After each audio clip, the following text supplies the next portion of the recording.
Aula de Administração Pública, tema: Governança no setor público, papel e importância. Olá, concurseiro, olá, concurseiro. O tema desta aula é Governança no setor público, papel e importância. Pelo título você já vê que é um assunto que, em termos de concurso, é decisivo, é fundamental, tá? E desde quando que isso se tornou tema mais frequente em concursos? Desde 2017, tá? Por quê? Porque em 2017 nós temos o surgimento, veja aqui comigo, da política de governança da Administração Pública Federal direta, autárquica e fundacional, instituída pelo Decreto 9203 de 2017 e tem alguns itens que foram atualizados pelo Decreto 9901 de 2019. Mas a coisa começa no Decreto 9203 de 2017, que é um decreto que você precisa baixar e estudar. Porque se no teu edital tiver governança no setor público, este é o documento mais indicado para você se aprofundar no tema. Eu fiz aqui uma síntese do que está lá nesse decreto, porque dessa forma eu cumpro aqui com a finalidade dessa aula, que é mostrar para você o papel e a importância da governança no setor público, e dessa forma você tem um caminho para você aprofundar esse tema. Mas o caminho está fácil. Decreto 9203/2017 e dá uma olhada no 9901 de 2019 e, lógico, tem que acompanhar novos decretos que venham surgindo, mas atualmente são esses dois que estão definindo essa área, ok? Muito bem. Quais são as principais motivações para a criação da política de governança no Brasil? Então veja lá. Primeiro, isso aqui é coisa que aparece em concurso. A necessidade de se fortalecer a confiança da sociedade nas instituições públicas. Veja que é necessidade de se fortalecer a confiança. Por quê? Porque a confiança das instituições públicas, ela ficou muito abalada em função das seguidas situações de denúncias de corrupção, etc., etc. E já vinha lá de trás alguma desconfiança em relação às instituições públicas, e agora a coisa pegou e a administração pública, seus formuladores, seus elaboradores, entenderam que estava na hora de organizar essa coisa. E para organizar, eles decidiram que precisava de uma política de governança. Então, primeiro motivo, melhorar a confiabilidade das instituições públicas em relação à sociedade. Segundo, a busca por maior coordenação das iniciativas do aprimoramento institucional. Então, se busca aqui não se fazer atividades políticas que ou se contraponham ou uma repita aquilo que já existe. Então, havendo uma governança, esse tipo de problema, né, deve deixar de existir, e se entende que as técnicas, estratégias de governança no setor público resolvem essa necessidade de maior coordenação das iniciativas de aprimoramento institucional.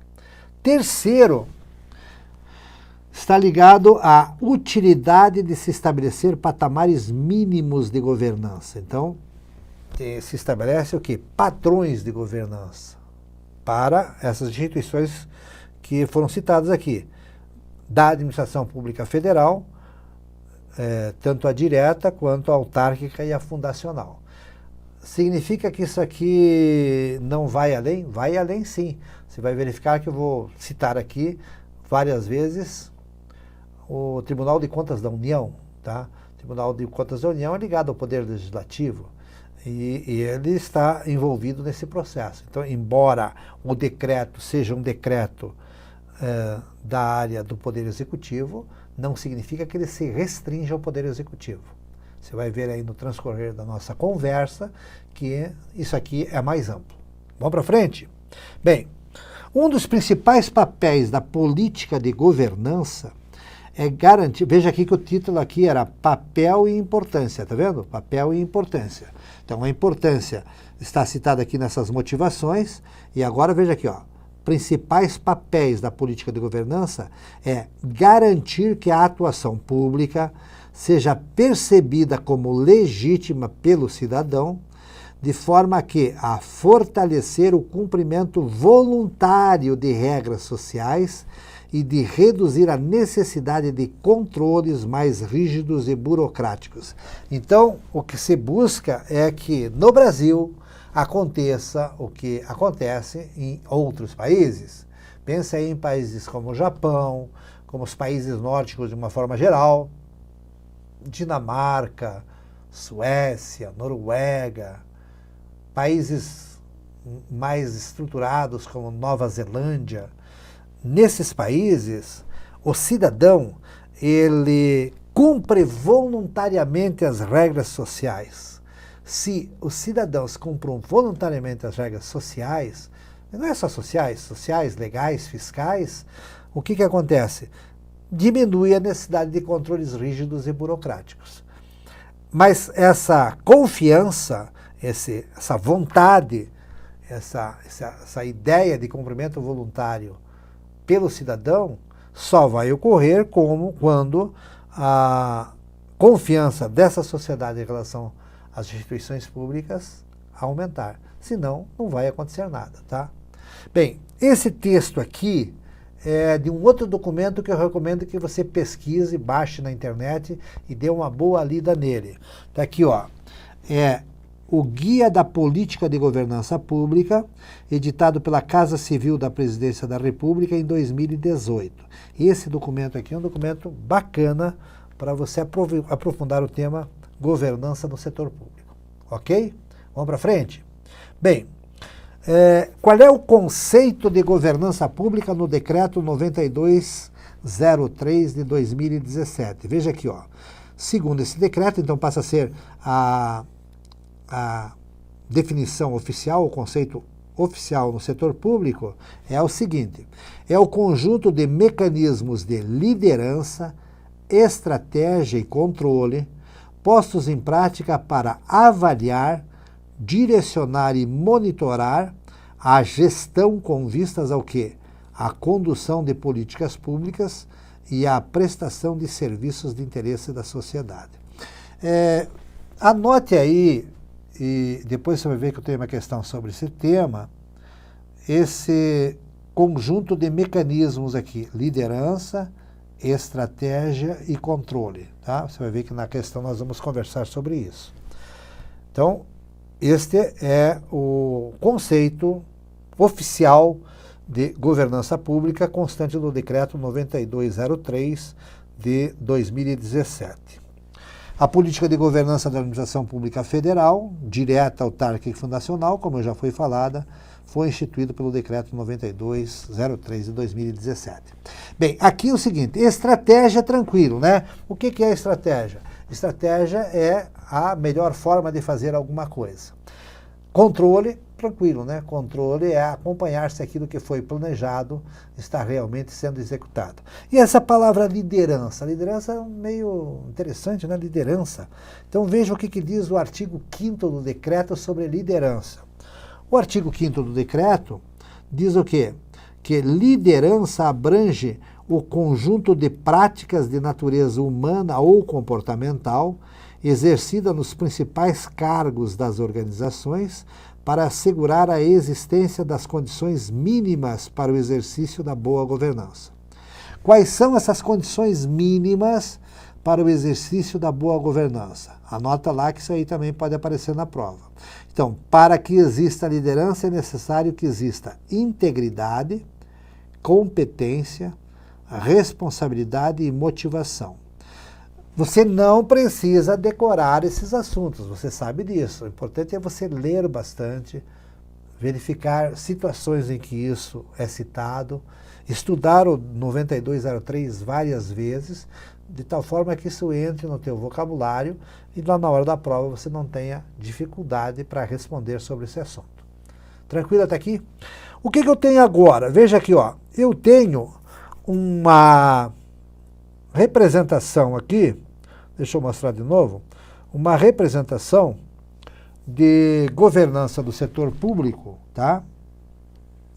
Que foi elaborada pelo Tribunal de Contas da União. Você entrando no portal do Tribunal de Contas da União, você vai encontrar esse assunto. Veja que interessante isso aqui, ó. Ele mostra aqui quais são as variáveis que devem ser levadas em consideração para que exista governança. Então veja lá, ó. É fazer avaliações, tá? Então se avalia lá os aspectos de governança, se direciona a instituição para que ela modifique suas estratégias e, por consequência, modifique seu processo de gestão, tá? E depois a instituição, o Tribunal de Contas da União, ele monitora se realmente aquilo que foi proposto está acontecendo ou não. Observe que esse modelo aqui, ele é um modelo cíclico, certo? Então você tem aqui a repetição desse modelo tantas vezes quanto necessárias, tá? Nesse aspecto, está se seguindo aqui o modelo padrão de gestão, que se fundamenta no que? No ciclo PDCA, no ciclo de Deming, né? Então, como é que funciona ele? Primeiro se planeja, certo? Depois se executa, depois se controla e, se for o caso, se faz ação de ajuste, né? Faço uma ação para ajustar. Bem, trabalhando dessa forma, um organismo depois, ele pratica o conceito de accountability. O que é a accountability? A accountability é a prestação de contas e a responsabilização pelos atos que são executados por um determinado gestor. E essa atividade de accountability, ela é aberta, mas neste caso aqui, ela é direcionada ao Tribunal de Contas da União. Então, há uma integração aqui entre a atividade de governança e a atividade da gestão, e isto é supervisionado por um sistema de controle externo, tá? Que usa técnicas de governança, e no caso específico aqui, esse controle externo é executado pelo Tribunal de Contas da União. Então, nesse esquema aqui de governança do setor público, você tem uma visão muito concreta do que é esse papel e essa importância da governança no setor público, que é o tema dessa aula, e que é o tema de muitos editais. Estamos tranquilos até aqui? Vamos para frente? Bem, o que nós vamos ver agora? Vamos ver agora aqui algumas questões que estão caindo em concurso sobre esse tema aqui. Então veja aqui, ó, uma questão CESP 2018. Lembre que o CESP é certo ou errado. Então, lógico que eu estou colocando aqui o texto certo.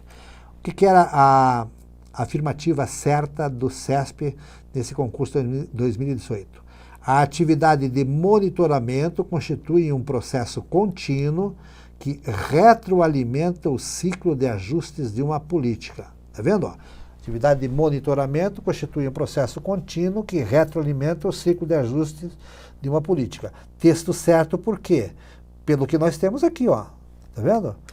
Onde é que está a atividade de monitoramento? Deixa eu dar uma limpadinha aqui, ó. Onde é que está a atividade de monitoramento aqui? Ela está aqui, ó. Está vendo? Ó? E, como eu falei, ela é cíclica, certo?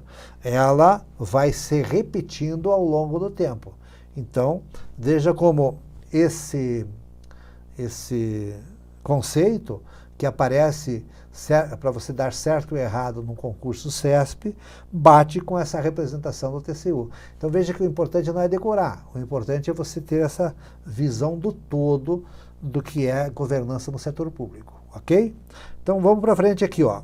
Então, esse texto aqui correto, e veja que ele está bem amarrado com o que nós vimos ali atrás.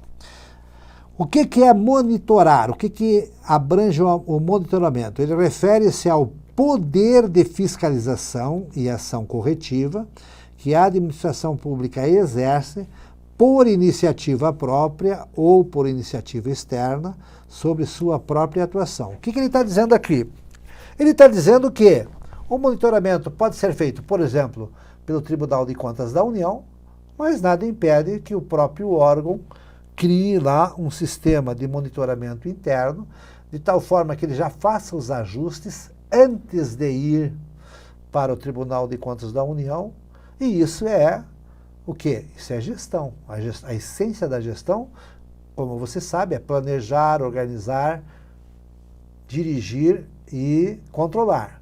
E no controle, o que a gente faz? A gente compara aquilo que foi planejado com aquilo que foi executado e faz os ajustes. É a ideia de autocontrole, sem que precise vir um relatório de um órgão externo para dizer o que tem que ser ajustado ou não. Mas o órgão externo, ele vai fazer essas ações. Por isso que se diz aqui, ó, que o monitoramento é feito por iniciativa própria ou por iniciativa externa. Tranquilo? Vamos para frente. Outra informação importante. Falando ainda de monitoramento, as principais características do monitoramento são maleabilidade, instantaneidade e ação corretiva. Maleabilidade, anote aí, sinônimo de flexibilidade. Então, o monitoramento, ele não pode ser padrão, ele tem que ter flexibilidade para pegar situações novas. Instantaneidade, tem que fazer na hora? Não. O ideal é que seja feito num período de tempo que permita a ação corretiva, que é a terceira etapa das características do monitoramento. Não adianta fazer monitoramento ou controle tempos depois. Por quê? Porque daí não tem mais sentido em aplicar a ação corretiva. E se não aplicamos a ação corretiva, nós não temos controle. Nós temos só uma informação de que as coisas não aconteceram como deveriam acontecer. Então, muito interessante aqui essa visão do que é monitoramento. Tranquilo?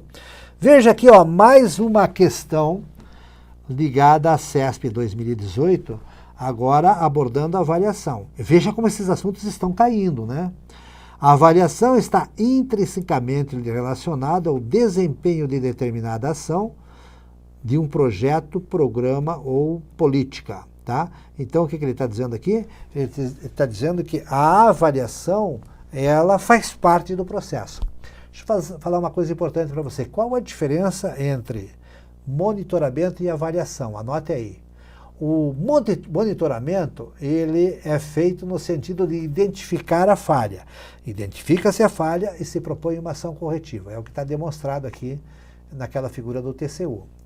Agora, quando você fala em avaliação, você já está indo um passo adiante.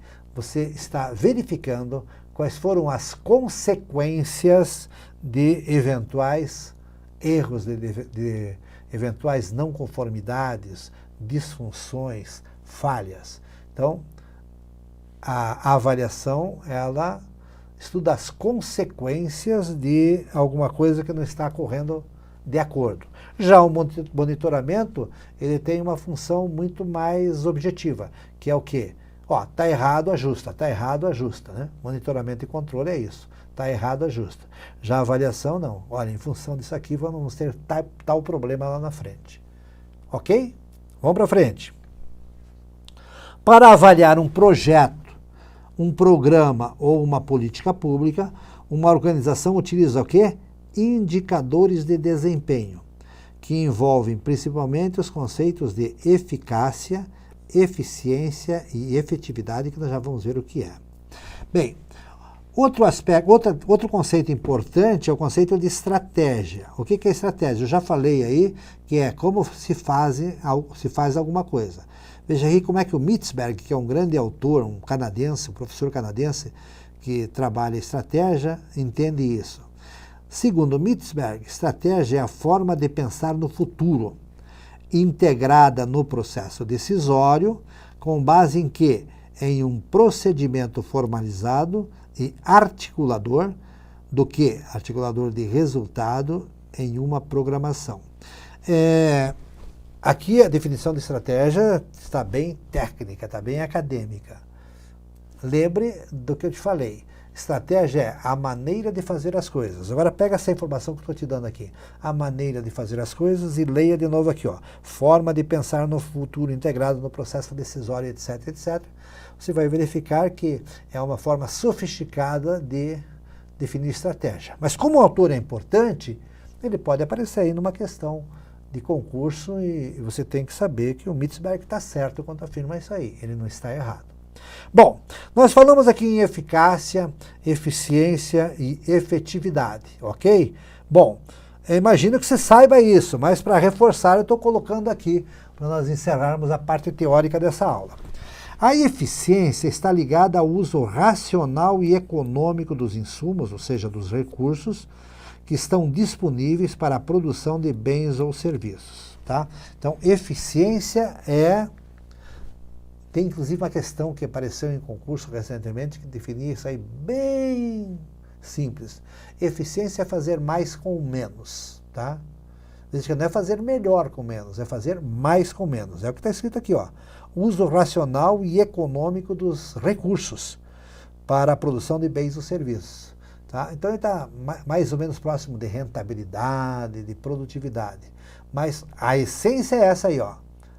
Eficiência é fazer mais com menos. Muito cuidado para não confundir na prova eficiência com eficácia. Muitos alunos nos procuram depois das provas dizendo assim, cara, confundi eficiência com eficácia. Eu uso já há muito tempo isso aí. Presta bem atenção. Eficiência é fazer mais com menos. Eficácia, atingir os resultados. Esse é fácil. Coloquei aqui, ó. A eficácia é atingir os resultados. Exemplo. Disponibilização à população de ações e serviços nos prazos programados. Se eu prometo ações e serviços para a população e entrego no prazo programado, eu atingi o resultado, né? Coloquei para a população quando ela tinha a expectativa de receber. Isso é eficácia. Tranquilo? O que é efetividade? A efetividade demonstra o impacto gerado pelas decisões, produtos ou serviços de uma organização em relação ao quê? Às necessidades e expectativas da sociedade e de seus públicos específicos. Então, ser efetivo é ser útil à sociedade, é causar um impacto favorável na sociedade. Observe que eficiência, eficácia e efetividade se complementam. Por quê? Porque atingir o resultado, eu estou atingindo o resultado programado. Mas isso aí é efetivo? Não sei. Para ser efetivo, precisa verificar se esse resultado programado era um resultado que era uma necessidade ou uma expectativa da sociedade ou de um público específico. Para terminar aí a parte teórica, veja aqui um outro conceito de efetividade. Efetividade também é utilizada como indicador de desempenho estratégico. Mede o quê? O grau de satisfação, o valor agregado e os impactos gerados pelos produtos, serviços, processos ou projetos juntos aos usuários em geral. Por que ele é colocado como indicador de desempenho estratégico? Lembre que a palavra estratégica significa coisas de longo prazo. Então, quando eu tenho um desempenho que é medido através do indicador, e esse desempenho mede o grau de satisfação, o valor agregado, né, o valor percebido pelo usuário e os impactos gerados por esses produtos, serviços, processos ou projetos, eu estou enxergando, então, de novo, a satisfação ou não do usuário em relação àquele programa, àquela política. Então, isso também é efetividade. Tranquilo? Você percebeu que essa aula aqui tem um conjunto imenso de conceitos. É o tipo da aula que você tem que dar uma aprofundada, tá? Tem muita coisa importante aqui.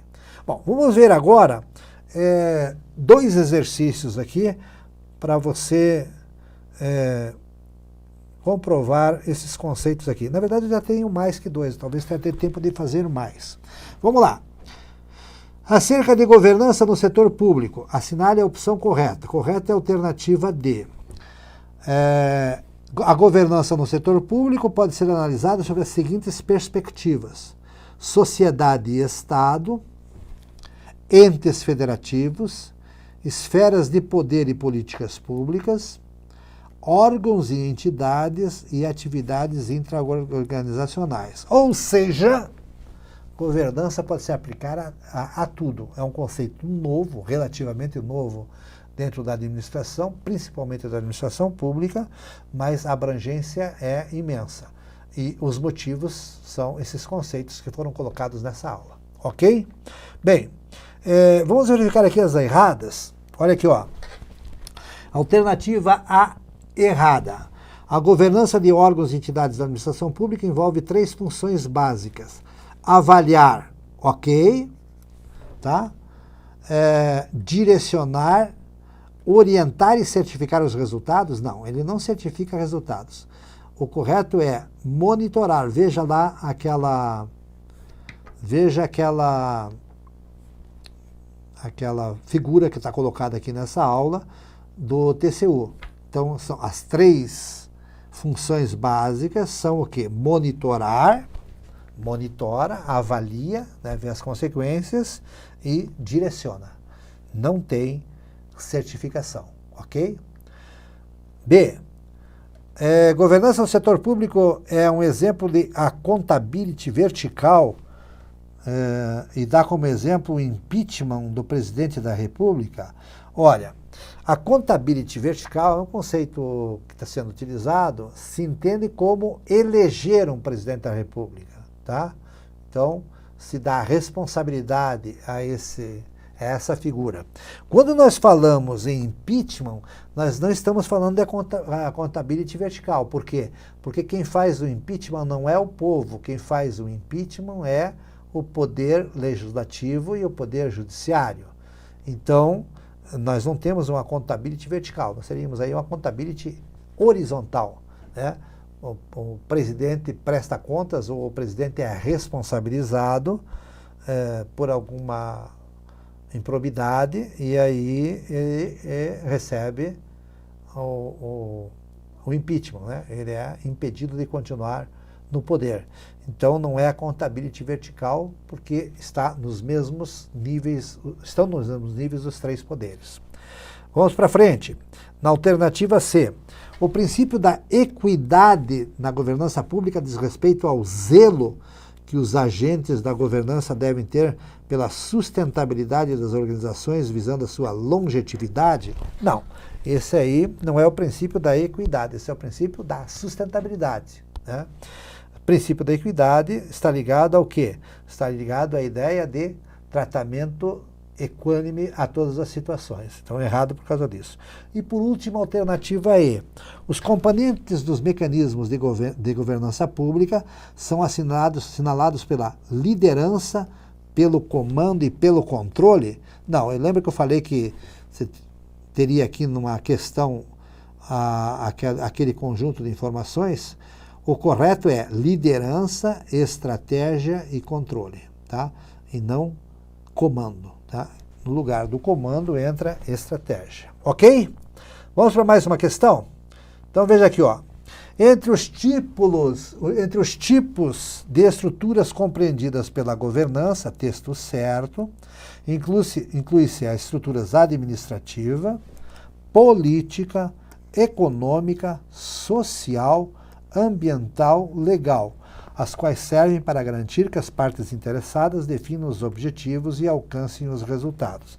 De novo aqui, você entende, a partir desse conceito, que governança é importante porque é algo bem amplo, tá? Na verdade, atinge o quê? Atinge todas as estruturas da área governamental.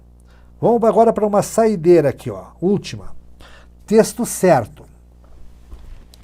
Entre os objetivos da boa governança no setor público, incluem-se garantir que a organização seja responsável com os cidadãos, mantendo-os por meio da transparência, informados sobre decisões e riscos. Está aqui a ideia de transparência, a ideia de accountability. Então, quando nós temos uma boa governança pública, é isso que está sendo afirmado aqui,